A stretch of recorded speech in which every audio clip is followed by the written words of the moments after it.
Welcome back to Definitely Not Definitive. I'm Ken. And I'm Bethany. And we're just a couple of cookie crazy kids in love that love reacting to some Fullmetal Alchemist Brotherhood. Yes, we do. So this is episode 20 that we are checking out today, and you can get all of our reactions for Fullmetal Alchemist Brotherhood. Down below in the description of this video, we got a playlist there for you. And if you want full uncut reactions and early ad-free access, then check out the pinned comment. Are you ready to do this? I'm ready. Okay. Let's do it. Has it always had the dialogue under it and I just was not paying attention? No. So we're watching this on Crunchyroll right now. Okay. We've also been watching it on Netflix. When on Netflix, it doesn't have it. Got it. On Crunchyroll, it does. Okay. This is the moment we're about to see father and son. I haven't seen that dude in a while. And we haven't seen the tiny panda. My life has been lacking the tiny panda. Yeah. We lost. She went down, you know, gusto though. Yeah. She had a cool death. That's all I can ask for his villain. Hello, Edward. You appear to have grown some. I spoke with Pinocchio. You tried human transmutation. What makes you think you can show up like this? There's nothing left for you here anymore. Tell me, Edward, what possessed you to burn down my home? Wasn't your home anymore. We did it as a symbol of our resolve. No, you didn't. You were hiding the memory. You didn't want to be reminded of what you've done and thought you could erase the memory by destroying the evidence. It's just like a child who hides the sheets after he wets the bed. You ran away, and you know it. You don't know a damn thing! You make me sick to my stomach. He's exactly like I was when I was his age. What if he doesn't turn into you? Seriously. Mm-hmm.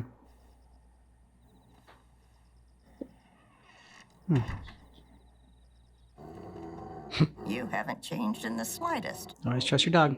and you look exactly the same. Yeah, how? Trisha was waiting for you until the very end. Are you positive that it was Trisha? Huh? Well, I wouldn't. It didn't even look human to me.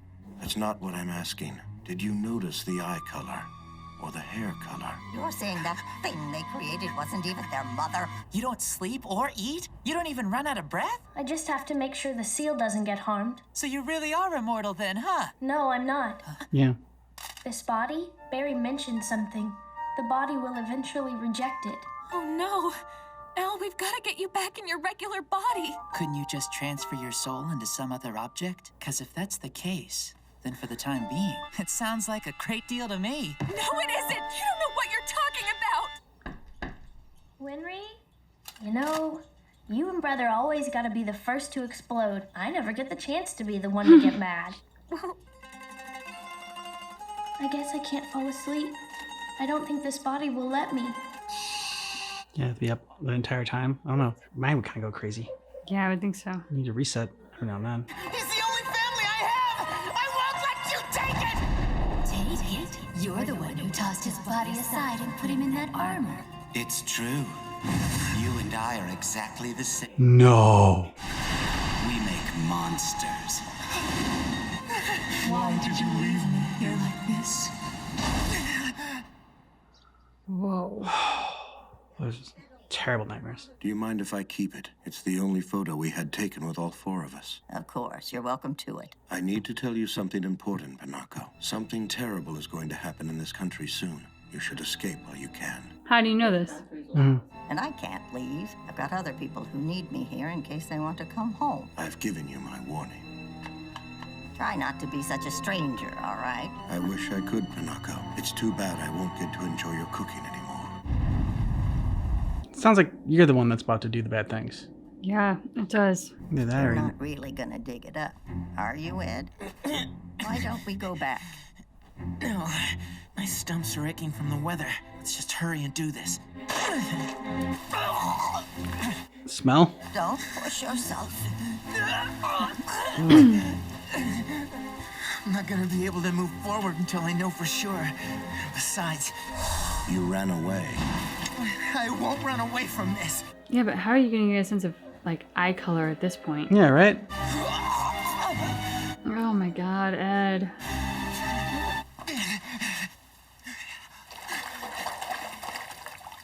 Granny, Mom's hair was a light chestnut color. This is black. This femur, it's much too long. And this pelvis, pretty sure it's male. It is? I'm sorry, but I'm afraid this isn't your mother, Ed. Who did you bring back then?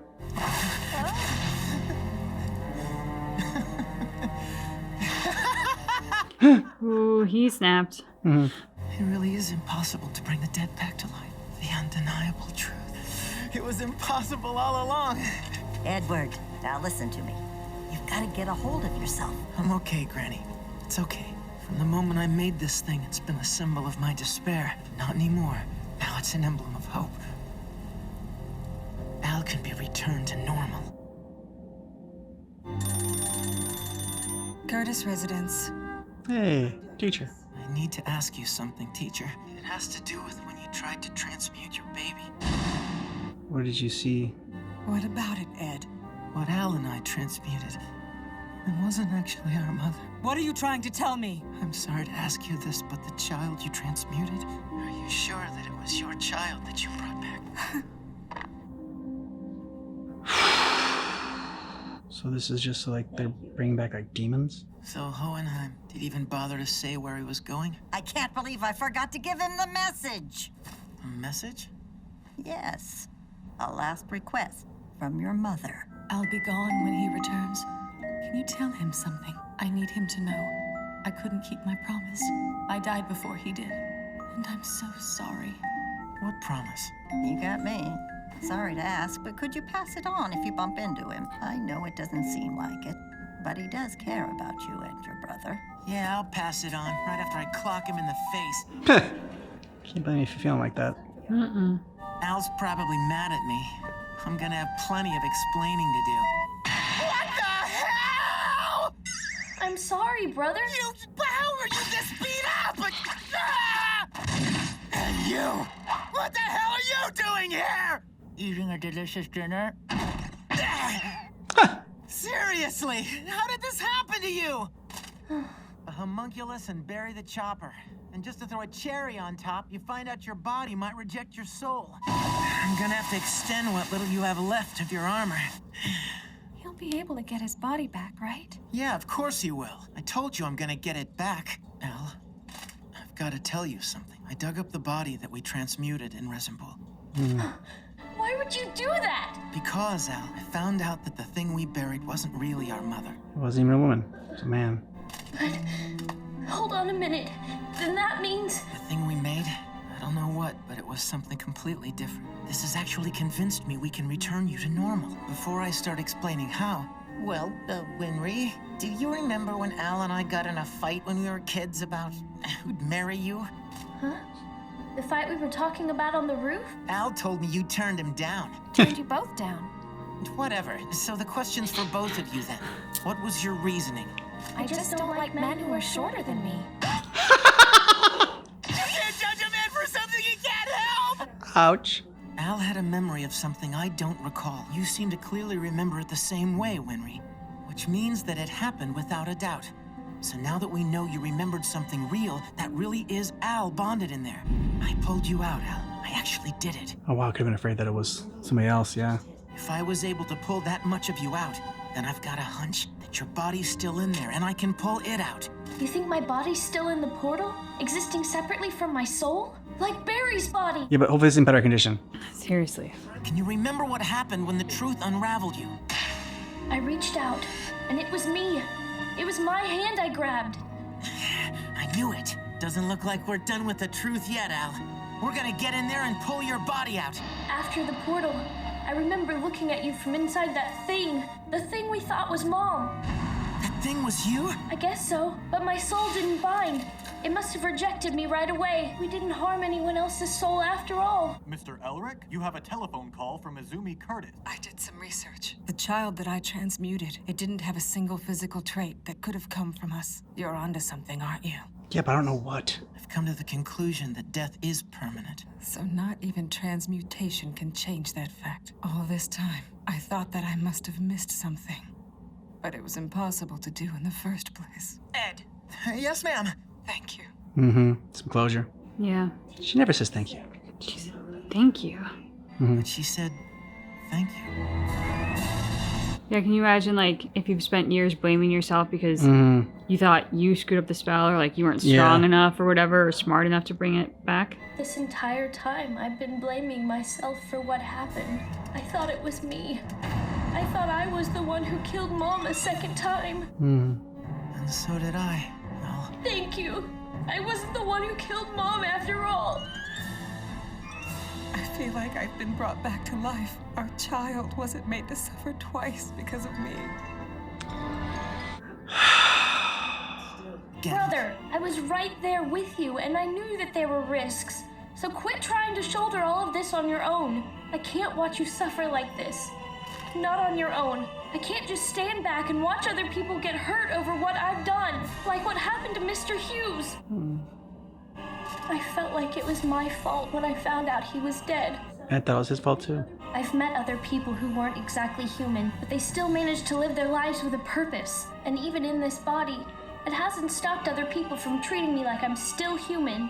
It's the same with being human. You never know when you might get sick or die in an accident. True. So I can still get by like this. I can live a somewhat normal life, and that's how I've managed to keep going. But now, I can't take it anymore. I can't take all the nights by myself. Can take all the nights by himself. And that's why I have to get back to normal. And you're going to. We'll knock that truth jerk on his butt, and then we're gonna pull your body right out of that place. Yeah! Huh? That's weird. Have his shoulders always been so broad?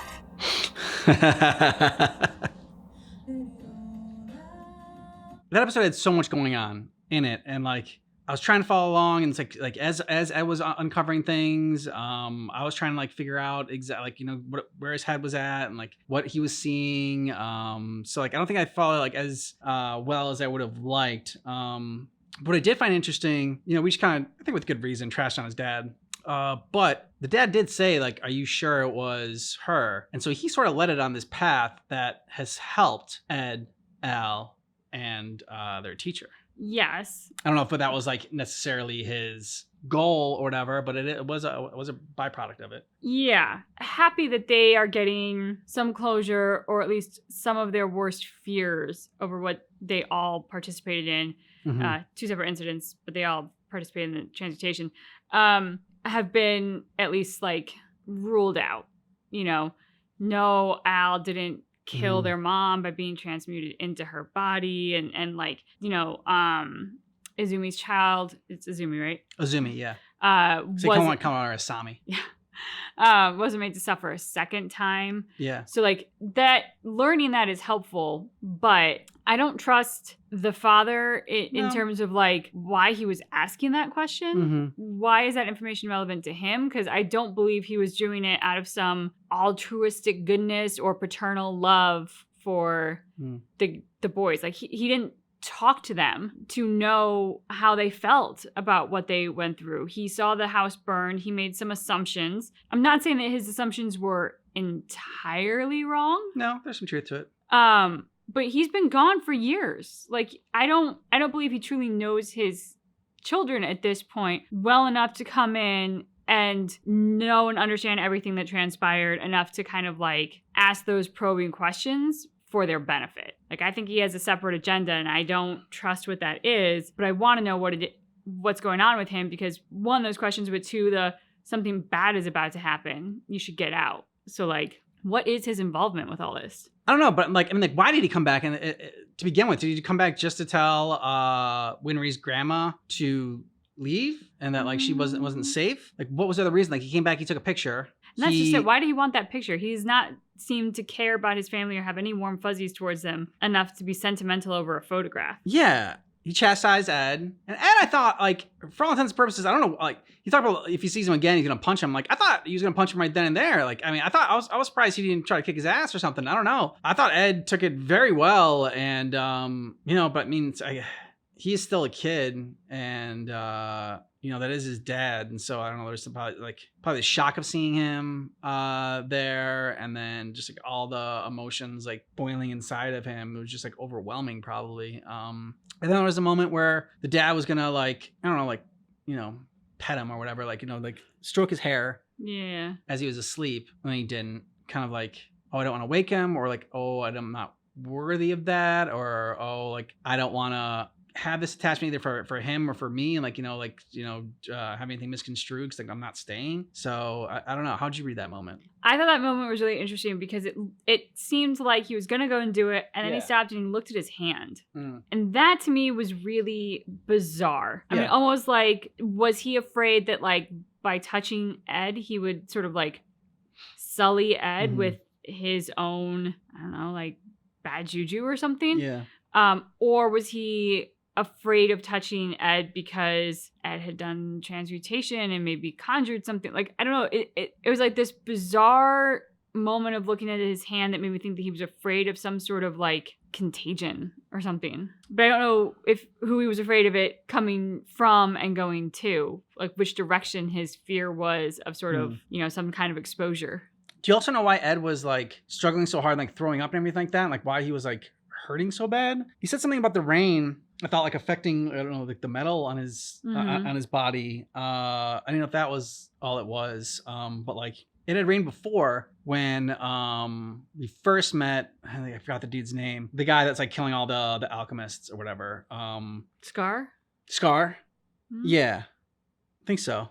So we first met Scar. We'll just call him that for now. Like it was raining then. Like I don't remember him like hurting. I wondered, my brain went to a couple of different places. One was if he was somehow in so much pain from like the swelling and the joints and whatnot, like extreme pain can make you feel nauseated, like you want to throw up. Yeah, for sure.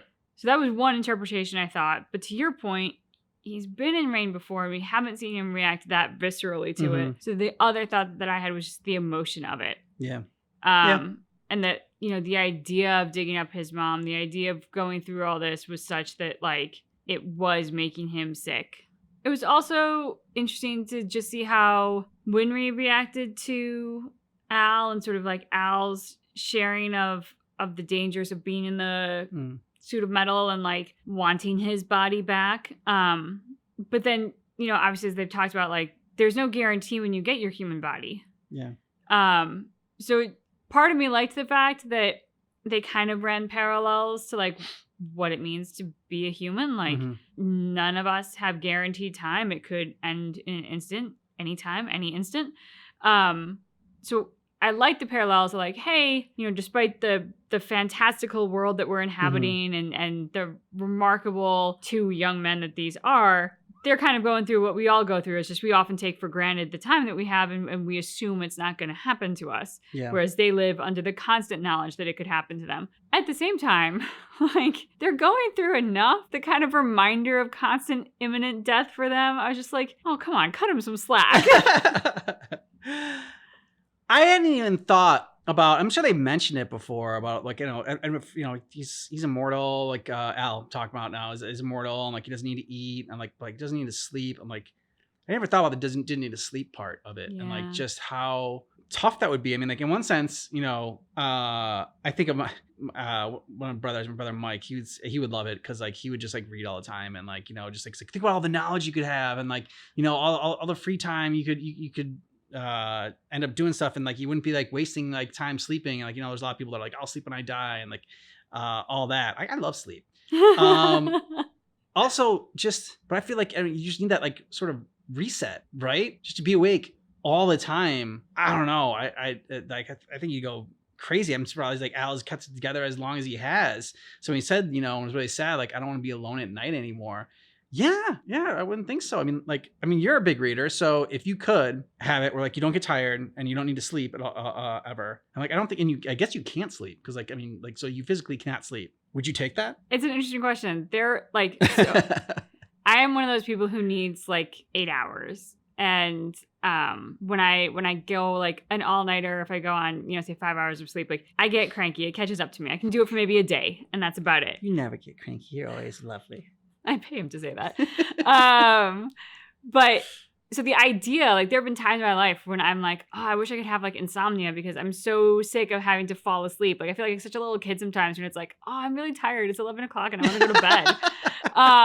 But at the same time, so like, yes, my brain goes to, oh my God, I could read all night. Like I've got such a big stack of books. Like think of it. I could get through all of them and I could do it before the end of the year. That'd be amazing. But I think you bring up a really good point. which is the idea of a reset. So like, while I would love to be able to read and like kind of do those activities that maybe I rarely have time for and whatnot, the fact is you do kind of rely on like, tomorrow's a new day. Like I can tackle this tomorrow, or like I'm going to sleep on this idea. I'm going to take a break from it. You know, when you have stressors and stuff, I mean, I've had some nights where like I can't sleep because something's stressing me out. And so like I won't sleep. I hate those nights. So like when you think about it, I would never be able to shut off my brain. Yeah, exactly. Like that is the part that I'm like, no, I think I would want sleep then. Because yeah, you want like your nights filled with like great books and hot cocoa and like happy thoughts, but that's not life. Life doesn't always give you all the great things all the time. And so the thought of like being alone, whittling away the time overnight with thoughts that are stressing me out or making me anxious or upset, like that sounds miserable. Yeah. Like if I could be one of those people that operated like on 3 hours of sleep or something like that, like maybe I'd be okay with that. Like I could do that, but like would need some kind of reset. Like just shut off. I need to turn off for a little bit because my mind would just race too much, and I would drive myself crazy. You don't want to be up here. Anything else? I just kind of going back to what kind of kicked off that thought with me was just sort of like Winry's reaction to Alphonse. And so for all the proximity that she has had to Ed and Al and how kind of integrated she is into their world and she's family and everything, this did seem like new information to her. Yeah. And so kind of like seeing how she was trying to take care of herself and processing it was interesting to watch. And then I very much appreciated Al's comment about like, hey, you and Ed always get to freak out, and I never get to freak out, and I deserve to freak out. Yeah. And he's right. But, I mean, I can see, like, Ed's a bit of a hothead, and can see how he doesn't get much opportunity. He's going to have to be the calm, cool, and collected one. So let us know what you thought about this down below in the comments, and thanks so much for checking out our reaction for Fullmetal Alchemist Brotherhood, but just keep in mind that our reaction is definitely not definitive.